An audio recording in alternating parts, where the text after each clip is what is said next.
다음은 미래 여성 과학자를 위한 생명과학 최신 연구 분야 체험 인턴십 프로그램 결과 발표회 및 수료식을 진행하겠습니다. 저는 2부 행사 진행을 맡은 총무위원장 송문정입니다. 네, 본 사업은 기획위원회에서 여성과총의 지원을 받아서 2018년부터 지금 3년째 진행하고 있는 사업입니다. 코로나19로 인해서 여러 가지 어려운 상황이었는데도 포럼 회원들의 적극적인 지원이 있어서 20개의 연구실에서 26명의 인턴십 멘터가 참가하였고 여름방학 동안 4주간 활동을 하였습니다. 발표회를 해야 되는데 코로나 상황 때문에 이제 여의치 않아서 여러 가지 고민이 많았는데요. 한은영 기획위원장님이 이끄시는 기획위원회에서 아주 신박한 그런 아이디어를 내셔서 이제 동영상 발표로 인턴십 발표회 프로그램을 진행하게 되었습니다. 그 동영상 발표는 기존에 저희가 하던 이제 포스터 발표와 비교를 하면 이 코로나 시대에 적응하고 있는 진화하는 새로운 발표 방식이라고 할 수 있을 것 같습니다. 준비된 영상을 같이 보시겠습니다.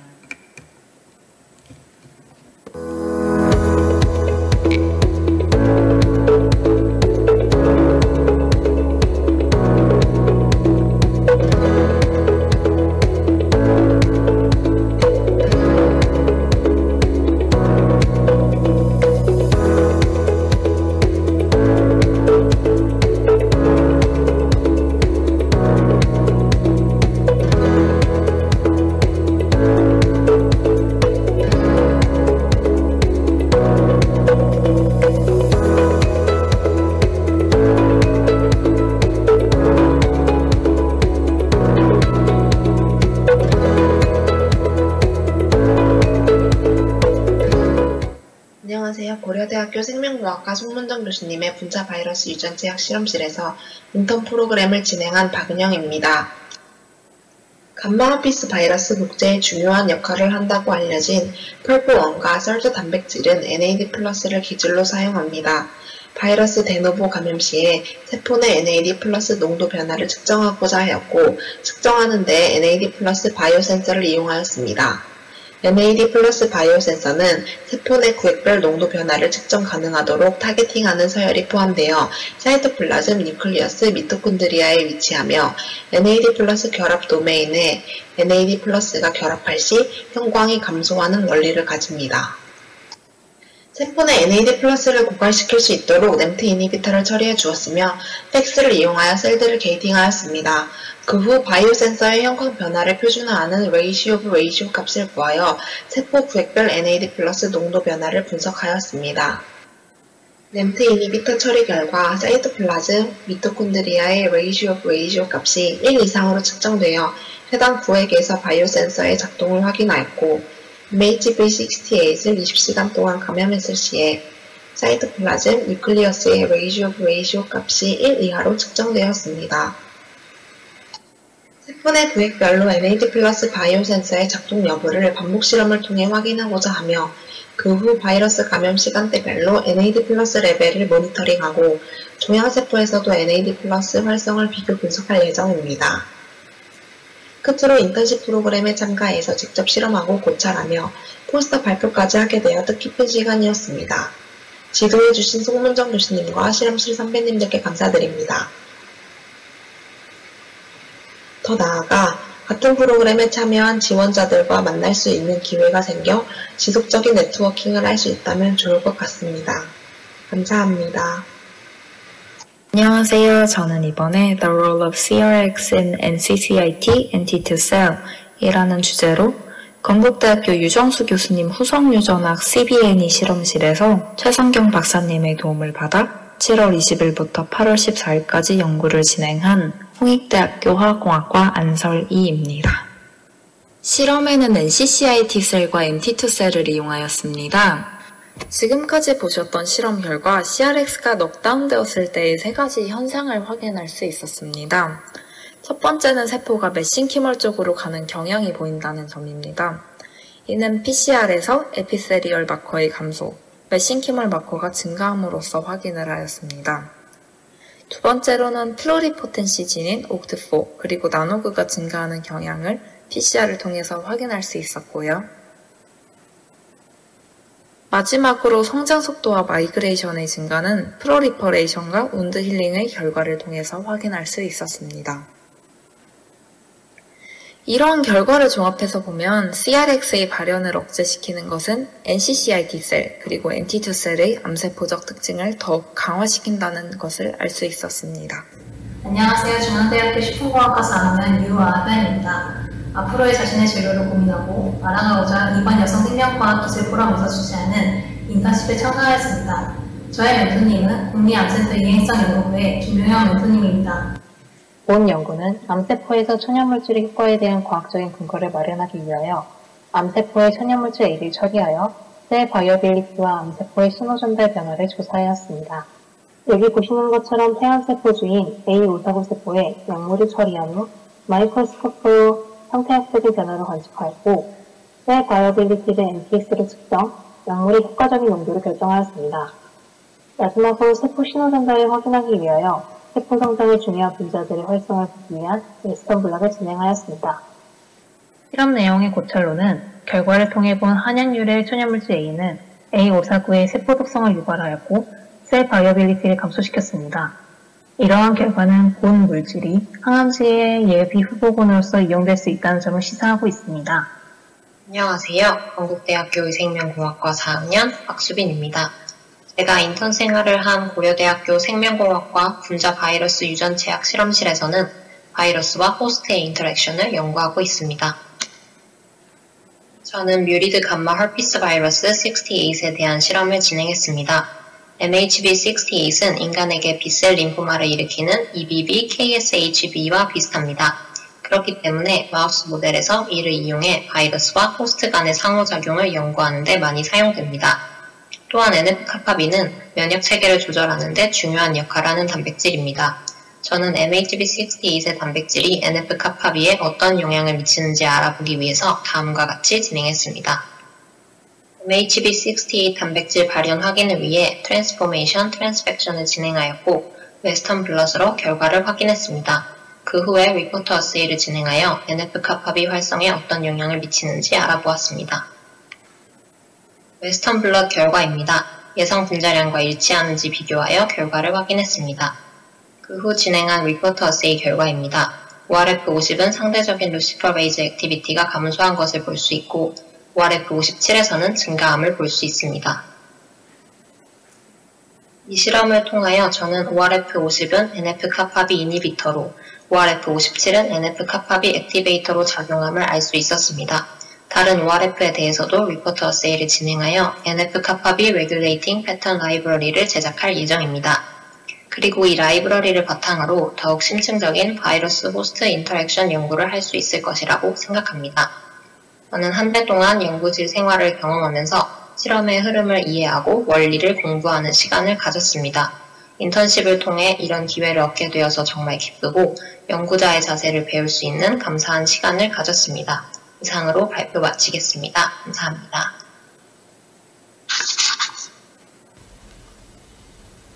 안녕하세요. 저는 2020년 여성 생명과학 기술 포럼에서 주최한 인턴십 프로그램을 참여한 가톨릭대학교 생명환경학부 졸업생 박지혜입니다. 인턴십 프로그램을 통해 고려대학교 의과대학에 계신 신옥 교수님의 감염면역학 실험실에서 인턴 생활을 하였습니다. 감염면역학 실험실은 바이러스와 감염된 세포 간의 상호작용과 그로 인해 생기는 면역학적 기능 변화를 연구하는 실험실입니다. 저는 수두 대상포진 바이러스의 백신 연구에 중요한 항원으로 잘 알려진 당단백질 G2가 오토파지를 조절함으로써 바이러스의 면역 회피 기작을 매개할 수 있는지 알아보고자 하였습니다. 다음의 연구 과정 및 결과를 보시면 첫 번째 실험에서 G2를 코딩하는 오픈 리딩 프레임인 ORF68을 포함한 이 플라스미드 DNA를 헬라세포에 형질 주입하여 과발현되는 것을 단백질 수준에서 확인하였습니다.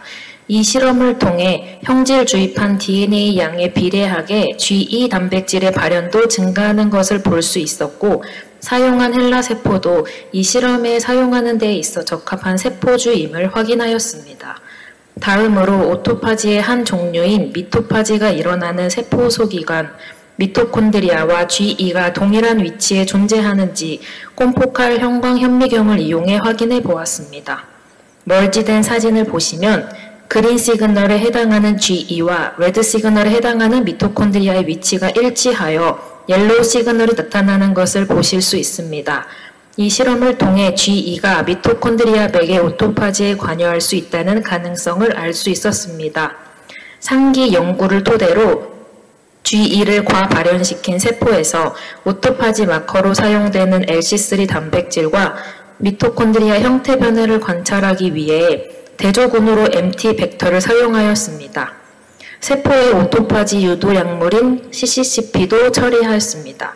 피겨에서 보시는 바와 같이 결과적으로 CCCP를 처리하였을 때 LC3 펑테이트가 잘 생기는 것을 관찰함으로써 오토파지가 제대로 활성화되었음을 알 수 있었고, 또한 대조군보다 G2를 과발현시킨 세포에서 LC3 펑테이트가 미토콘드리아에 다수 존재하는 세포가 많이 있음을 확인할 수 있었습니다. 추후 연구를 통해 수두 대상포진 바이러스의 G2 단백질이 오토파지를 조절함으로써 숙주 내의 면역 반응을 변화시킬 수도 있다는 가능성을 확인할 연구들이 필요하다고 생각합니다. 저는 인하대학교 이재선 교수님 분자의학교실 실험실 인턴 결과를 발표하게 된 강영선입니다. 안녕하세요. 저는 덕성여자대학교 바이오공학과 3학년에 재학 중인 김예은이라고 합니다. 한 달 동안 정말 많은 걸 배우고 왔고 정말 유익했던 시간이었습니다. 바쁘신 와중에 신경 많이 써주시고 다들 친절하게 대해주셔서 너무 감사했습니다. 안녕하세요. 저는 고려대학교 생명공학부 18학번 김유빈입니다. 먼저 제가 배정받은 멘토는 연세대학교 의과대학의 정경희 교수님입니다. 제가 한 달간 참여한 실험은 단백질의 디유비키티네이션을 일으키는 USP1이 ID1과 바인딩함으로써 아디포제네시스에 관여하는지 확인하는 과정입니다. 안녕하세요. 인하대학교 바이오 시스템융합학과에서 석사 1차 과정 재학 중인 문서영입니다. 연구 분야를 정하여 이렇게 석사 과정으로 대학원에 진학할 수 있게 되었습니다. 그 과정에서 해야만 했던 관련 논문에 대한 많은 공부와 3D 프린터 작동법을 손에 익힐 수 있는 값진 경험을 한 것 같아 감사하다는 말씀을 마지막으로 발표를 마무리하겠습니다. 안녕하십니까. 저는 경북대학교 응용생물학과에 재학 중인 박소은입니다. 저의 멘토이신 정경희 교수님은 현재 연세대학교 의과대학의 생화학 분자 생물학 교실에서 연구를 진행하고 계십니다. 제가 지금까지 밝혀낸 것은 USP1은 아디포제네시스에 관여한다는 사실이며 여기에는 이와 인터랙션하는 ID1의 영향이 있을 가능성을 제기할 수 있습니다. 안녕하십니까. 저는 덕성여자대학교 바이오공학과 박지원입니다. 저의 멘토이신 이미옥 교수님은 서울대학교 약학대학 병태생리학 실험실에서 연구를 하고 계십니다. 안녕하세요. 여성생명과학기술포럼 인턴십 프로그램의 멘티로 참가하게 된 덕성여자대학교 필포매너학과 4학년 변승희입니다. 제 멘토는 울산의대 의생명과학교실 소속의 강민지 교수님입니다. 울산의대 연구실은 서울 아산병원에 위치하고 있으며 교수님은 드로스필라 모델을 이용해 생체 리듬 등에 관여하는 단백질을 연구하십니다. 또한 유비키틴 프로테아즘 시스템과 연관된 단백질의 안정성도 연구하고 계십니다. 제가 인턴십 프로그램에 지원한 동기는 다양한 경험을 통해 연구자로서의 기초를 다지고 싶었기 때문입니다. 또한 여러 실험을 배워 졸업 후에 어떤 공부를 할지 진로를 구체적으로 설계해보는 좋은 기회라고 생각해 지원하게 되었습니다. 안녕하세요. 오남용 약물 연구에 대해 발표할 덕성여자대학교 화학과 3학년 송현주입니다. 안녕하십니까. 저는 이번 2020년 여성생명과학기술 포럼 인턴십 프로그램에 참여하게 된 서울여자대학교 생명환경공학 전공 윤규서입니다. 저는 멘토 윤미석 교수님 연구실에서 총 5주간의 인턴십 활동을 하였고 세포의 대사 및 신호 전달에 관한 연구를 진행하였습니다. 또 연구에는 정답이 없었습니다. 실험 방법부터 실험값 모두 연구원이 임의로 진행하게 되며 만일 중간에 오류가 발생하거나 결과값이 이상하다면 수많은 피드백을 거쳐 결과를 도출하는 것이 연구였습니다. 이러한 연구 과정을 옆에서 보면서 직접 참여하여 그동안 정해진 답을 찾기 위한 공부만을 해왔던 저에게는 신선한 충격으로 다가왔고 연구원의 기본 자세와 자질에 대해 다시 한번 생각해 볼 수 있는 좋은 기회였습니다. 안녕하세요. 저는 인턴십 프로그램의 멘티이자 서울대학교 식품영양학과 석사과정을 이번에 졸업하게 된 이수진입니다. 제가 인턴십 프로그램에 참여하게 된 이유는 석사과정을 마치면서 앞으로의 진로에 대해 고민하던 중에 생명과학 분야에서 조금 더 연구하고 싶다는 생각이 들었습니다. 하지만 생명과학 분야의 지식이나 실험에 대한 경험이 많이 부족해서 이쪽 방향으로 박사를 해도 될지 고민을 하던 중에 지금의 인턴십 프로그램에 대해 알게 되어 지원하게 되었습니다. 그렇게 인턴십 프로그램의 멘티로 선정된 저는 울산대학교 의과대학 의생명과학교실에 박민지 교수님을 멘토로 만나 약 한 달간 인턴 생활을 할 수 있었습니다. 안녕하세요. 저는 이번 차세대 인턴십 프로그램에 참여한 한양대학교 생명과학과 3학년 이영서입니다. 저는 8월 4주간 서울시립대학교 생명과학과 나노바이오 인터페이스 실험실에서 있었는데요. 이 연구실은 나노 기술을 이용한 생체 재료를 개발하거나 이를 응용한 의학 진단 시스템을 개발하는 등 다양한 응용 바이오 연구를 수행하고 있습니다. 약 한 달 동안 대학 실험실에서 실무 경험을 쌓는 것은 학부생 3학년으로서 진로의 방향성을 구체화해야 할 시기에 있는 저에게 매우 좋은 기회라고 생각하여 이 프로그램에 지원하게 되었습니다. 현장 경험이 풍부하신 멘토로부터 여러 조언을 구하며 제 경험의 폭을 넓힐 수 있을 것이라고 생각했고 특히나 나노바이오 인터페이스 연구실에서 다루는 내용들은 지금까지의 학부 실험 수업에서는 흔히 접할 수 없었던 분야였기 때문에 더욱 흥미로웠습니다. 저는 할로우 메조포러스 실리카 나노파티클을 히알루론산으로 캐핑한 뒤 pH 자극에 의한 약물 방출을 관찰함으로써 약물 전달 캐리어로서 HMSN이 가진 잠재력을 알아보는 연구에 참여했습니다. 저는 용인대학교 생명과학과 3학년으로 재학 중인 이유림이라고 합니다. 윤미섭 교수님의 연구실은 가천우대 세포 및 대사 신호전달 실험실로 분자 생물학적 기법을 바탕으로 세포 생장, 근육 생장, 임신 유지와 관련된 신호전달 기작을 연구하고 있습니다. 안녕하세요. 저는 중앙대학교 식품영양학과와 생명과학과를 복수 전공하고 있는 이주연이라고 합니다.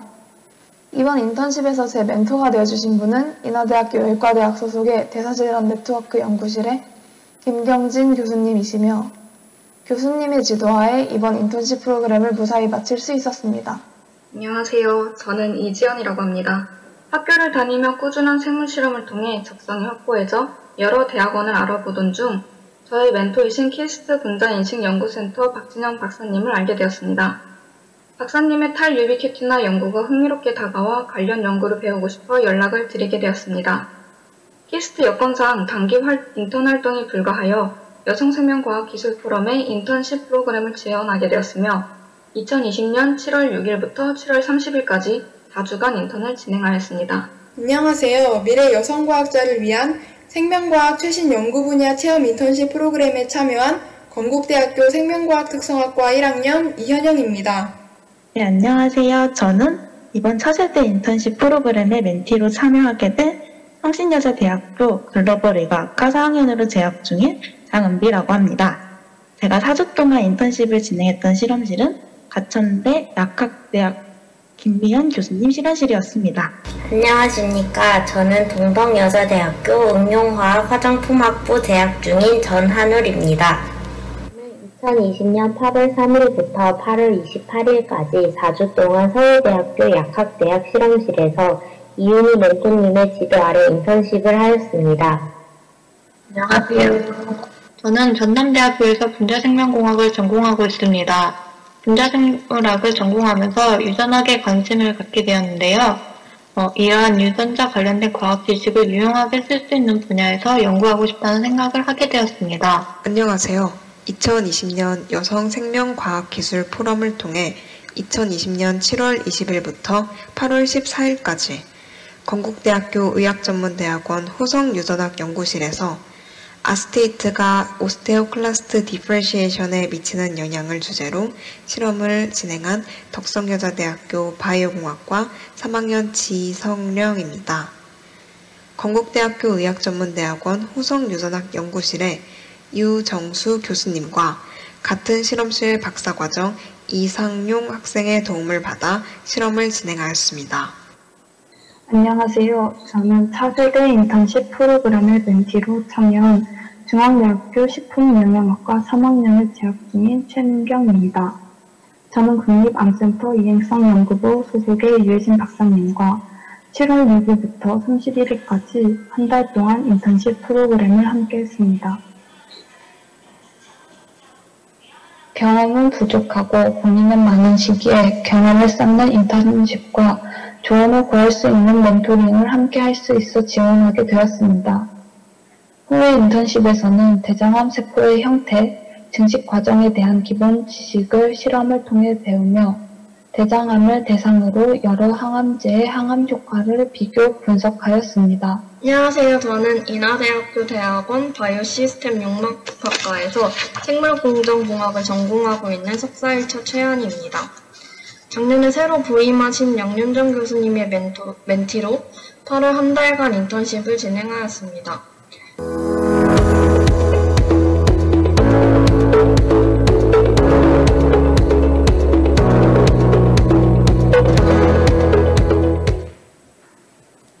네, 박수 한번 보내주시죠. 네, 사실 모든 인턴 학생들이 약 5분 발표 영상을 보냈고 그것을 편집하는 과정에서 시간 관계상 모두 보여드릴 수는 없었습니다. 그 점 상당히 안타깝고 못 보여드리는 점에 대해서 양해를 구합니다. 대신 모든 발표자들의 영상은 홈페이지에 업로드 해 놓도록 하겠습니다. 26명의 멘티가 4주간 굉장히 다채로운 연구실 경험을 했다는 걸 저희가 알 수 있었고요. 이를 통해서 미래 여성 과학자로서의 중요한 첫걸음을 내딛게 되었다는 확신이 듭니다. 성공적으로 인턴 멘티들 명단을 좀 보여주시면 좋겠고요. 네, 성공적으로 인턴십 프로그램에 참여한 모든 멘티들에게 수료증을 전달하도록 하겠습니다. 멘티들의 포스터 발표 내용을 심사하여서 5명의 우수 포스터 수상자를 선정하였는데요. 박은영, 안설이, 유아현, 박수빈, 박지혜 학생들입니다.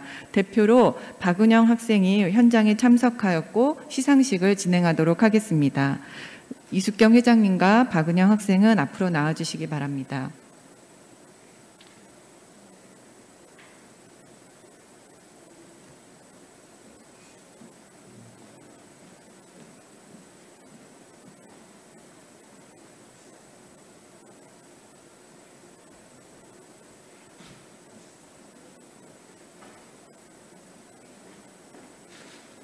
우수 포스터상 박은영 한국외국어대학교 생명공학과 졸업, 귀하의 미래 여성과학자를 위한 생명과학 최신 연구 분야 체험 인턴십 프로그램 결과 포스터가 우수 포스터로 선정되었으므로 이에 상장과 부상을 드립니다.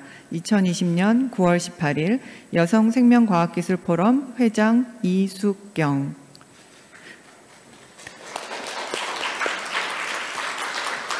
부상으로는 2만 원 상당의 상품권이 제공됩니다. 축하합니다.